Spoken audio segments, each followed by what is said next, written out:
Hey guys, Matty Miller with Pursuit Real Estate. Hope you guys are doing well. We haven't really done one of these recently, but we're going to do a quick entering into the holiday season, what our Jacksonville, Florida market looks like. Break down a few metrics of what to expect and possibly forecast into the springtime as well. All right, guys, so a hot button issue, affordability crisis. We've heard that term thrown around there. We've heard interest rates are too high, prices are too high. All those things we've heard, which we are causing or seeing a slowdown in the market. And we're going to break down a few things as to why that's happening and what to expect kind of moving forward as we get through the fall season. And a few things that I really want to hit at and understand that, I don't even like using this word anymore, but COVID and the pandemic definitely threw some things off and made our market, at least locally here, into something that largely, in my opinion, was somewhat unsustainable to a certain point. We had a mass migration into the area and an influx of new people coming down from the Northeast, coming from the Midwest, coming from the West Coast. I mean, from all over the country, coming into Florida and Jacksonville area specifically. So what that did is obviously prices went really high. Money was cheap. We had very low interest rates at the time. Now, interest rates, in my opinion, are very normal. We are seeing interest rates, FHA, VA loans are hovering in the high fives. Conventionals are sitting at that low sixes. So historically, those interest rates are pretty good. The difference is that our pricing on homes has probably gone up 40% over the last 4 to 5 years, in some cases even more. So we're seeing a halt and almost a freeze in the market. There are still properties that are moving. They are fewer and farther between than what they used to be. But we're going to break that down. And kind of what I want to show people is what to expect trends wise as we've moved through the seasons and what you're looking at here. All right, guys, so what we're going to look at and what you're seeing here is the closed sales. And this is over the last essentially 9 years of data. So as you can see here, you see these peaks up here as far as the amount of properties that are actually moving each year. So the two highest peaks we had were in July of 2020 and in June of 2021. Each year, we've seen the amount of property start to be less and less and less. And this year particularly, our peak was still in June. We had a peak in June as well. We had a peak in May in 2024, and then June and July, it started to fall off. And in July and August and September, we are seeing a very steep decline in 2025 as to the amount of deals that our market is doing. I expect that to be pretty low, possibly the lowest we've had in 5 to 7 years in our market heading into the winter time this year. So as a seller, how do you take that information? Well, as a seller, you take that information of if you have to sell right now. The good news is what I'm going to show you next is the median sales price. If you have to sell right now, you better sell it now. Is the answer. And again, that's the key word is you have to sell. If you're trying to sell in this market, hoping that you're going to get, X price, you're probably not going to. Buyers know that they can negotiate, which is, we'll get to buyers here in a second.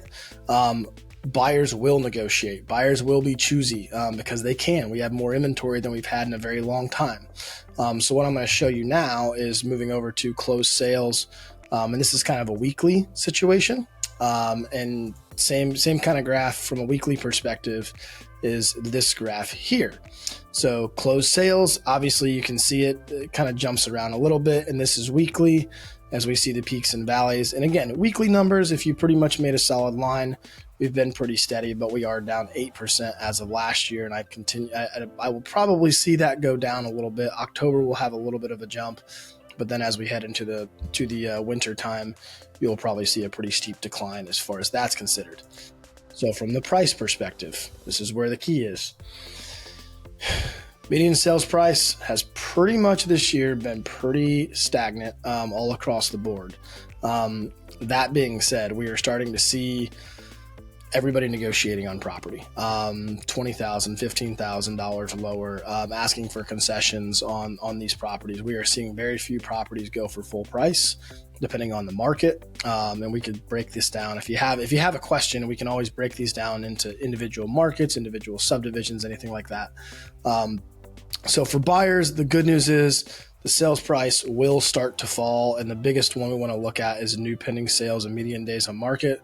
So your new pending sales, as you were seeing the activity in the market slow down quite a bit. So we are down. It was our worst performing week in basically, well, let's say the third worst performing week in the last 52 weeks was last week. So we're seeing that go down. Obviously, our amount of deals we're doing is down 36%, almost 37%, in which case, once properties are sitting on the market for longer and longer, they will start to be willing to take less and less money, especially as people are either forced to sell or their backs against the wall. If they have to make a move, you will see comps start to reset in different neighborhoods, and they're only adjusting down. We have seen no trend into upwards or things being worth more money than they were in the last 2 to 3 years. That's just simply not happening. So buyers have negotiating power. Sellers, if you have to sell, you better do it now, because it's not going to be worth more money in the next year, in my opinion. I don't see it going up hardly at all. If anything, it's going to go down. I could see another 5 to 10% over the next few months. I am not predicting a crash by any stretch of the imagination. It is simply a soft landing from a market that was unsustainable.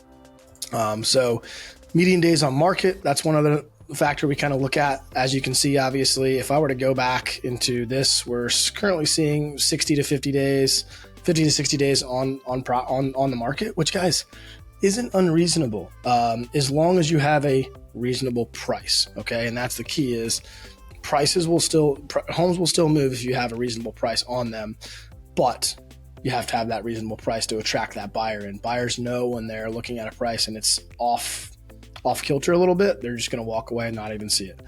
So if you have a listing out there right now and you're not getting any showings, it's very simple. Your price too high.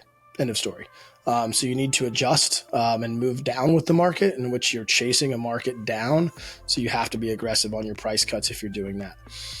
So we're seeing that pretty actively. And then again, one thing we want to look at is I want to look at median days on market comparatively over the years.